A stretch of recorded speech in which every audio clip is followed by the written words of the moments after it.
Hello everyone, Linker here, and today we're going to talk about advanced AFKArena strategy.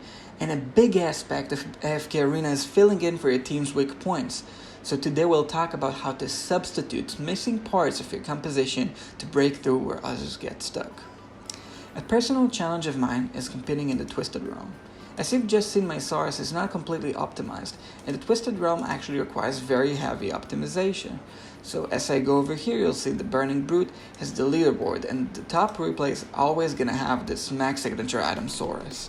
And this means that if I just play through those normal Saurus replays, you'll see that my damage is just not going to be enough. If I take the Warwick, which is the normal hero in that composition, and I'll play it through, you'll see that without that signature item, my heroes are just going to drop very fast. And soon we'll look at why does this happen. This happens about the 50-second mark, which means that I miss about half of the match in damage, which means that there is a heavy room for optimization. And how can I possibly approach this match? Not in the optimal way, but in the way that's best for my own team. So as you can see, about the 55-minute match, heroes start to drop in, and eventually they will die one after the other. 1.2 million damage is going to be my final score. Now let's see what exactly am I missing.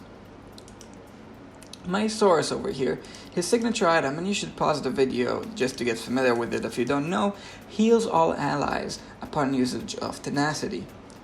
Now, without the top signature item level, I will not have this heal available, and this is the reason that my heroes drop much faster than the top replays, which live throughout the whole match.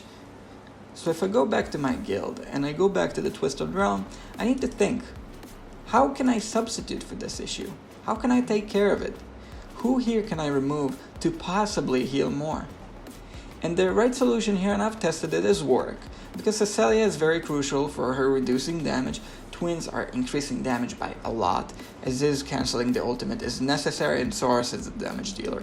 So Warwick reduces defense, which means that my damage upon time is going to be slightly slower, but by substituting Warwick for Talene, I'm going to keep my team healed for longer.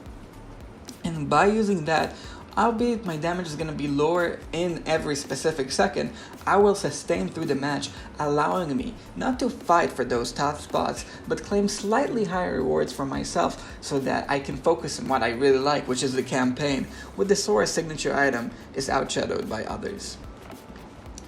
Now, substitutions are a very important topic in this game. You'll see that in many cases you won't have the right heroes for the right tasks. And the most common example for this, which I will show in just a moment, is going to be the God comp. Now as you can see, already passing my past damage just by this quick substitution, not the optimal one, but perhaps the optimal one for my own team, is going to be very useful in allowing me to sustain throughout the whole match. 1.5 million compared to the earlier 1.2. Alright, now looking at the King's Tower, you'll see that most replays absolutely require the God comp to get through. Now if I look, for example, here, one of my friends has done it in pretty low power level, and as you can see, used Rowan, Talene, Aziz, Mehira, and Twins. This is a very well-known comp, but it's very expensive because it requires 2 Celestial heroes and 2 Hypogean heroes, which are very hard to get. So, for example, let's say I do not have Mehira. Mehira, a very expensive hero over here, has a very specific role in that comp. Let's see what it is. Mehira is a Hypogean that her ultimate ability is the vast majority of her kit.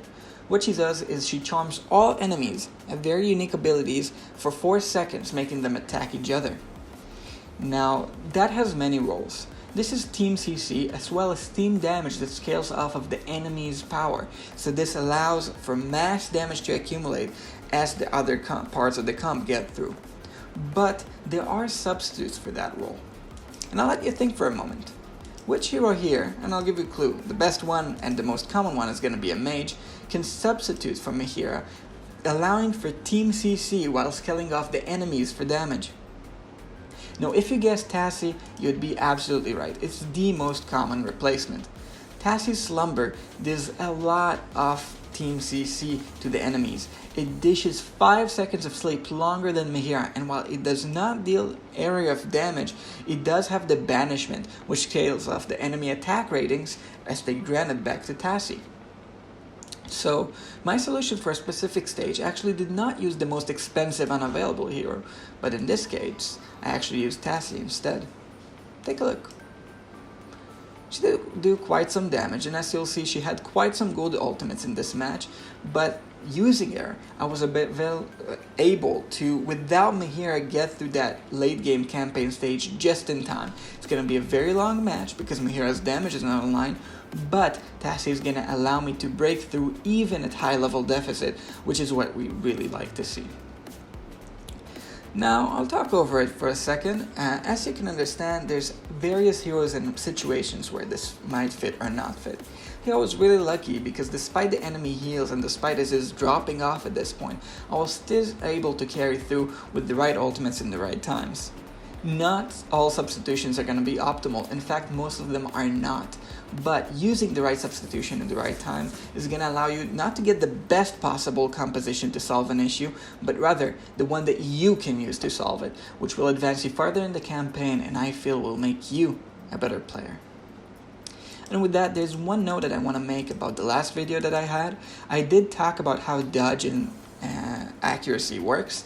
Now my point there was correct, where dodge does scale best in low values, but I used Rowan as an example, and that's not the best example. And the reason is that magic damage, as you can see here, will usually not be applicable to dodge. Only very specific abilities like Kaz's here, signature item, allows her to dodge magic attacks. So Rowan having a low accuracy wasn't the right example. But let me give another one just to demonstrate my point, which still stands. As you can see, Scrag here is a very advanced hero, very high level. And as he scales, he does not acquire much dodge. So in the campaign, he's not going to have the signature item he has here for the most of it. So he's going to have 20 less accuracy than his 40, which is going to leave him at a measly 20 accuracy, which still makes a very big difference. I'm sorry for the mistake having Rowan there, because Rowan, while he does have 0 accuracy, is not a good subject to give this example because he is not subject to dodge. But the point about giving those heroes that want dodge just a little bit, especially against warriors that have low accuracy in the campaign stages, still stands very much as it is, so that you can push forward in the campaign, get a little further, get the dodge up. And with that, I was Linker, and I hope this video helped you. Please let me know if you liked it, if you didn't, all kinds of feedback. I like listening to what you have to say. And thank you very much.